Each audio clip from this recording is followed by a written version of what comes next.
E minor. This is the #1 chord that I recommend every beginner learns how to play starting out because it's the easiest shape to make and it's the least painful. So all we're gonna need here are our first 2 fingers on the 2nd fret, starting with our first finger on the 5th string, followed by our 2nd finger on the 4th string right under that. Now this chord is so easy that you don't even have to remember that there's a string that you're not supposed to strum because you actually get to strum all of the strings on this one. So it's going to sound just like this.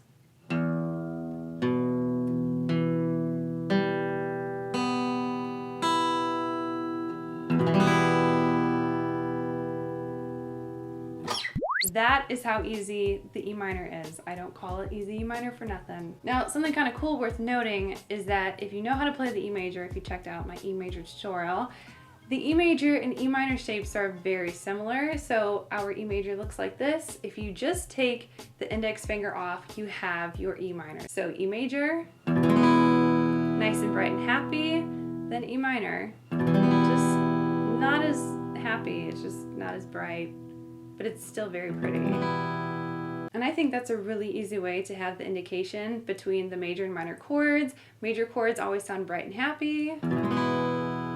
Minor chords are just a little bit more sad and still can be bright, just not, as happy.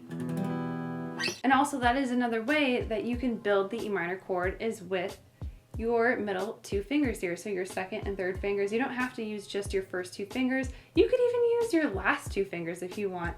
So really do what feels comfortable to you, and building it different ways, being able to play it different ways can actually help you transition to and from certain chords a lot easier. So experiment and kind of try things out a little bit differently. Personally, I favor making it with my first 2 fingers. That's just how I started with it, and it's how I feel most comfortable with it. So it's not right or wrong to build it with your other fingers. Just find a way that works best for you. Now from here, our next chord up is the F minor, which we're gonna be looking at a barred shape over there.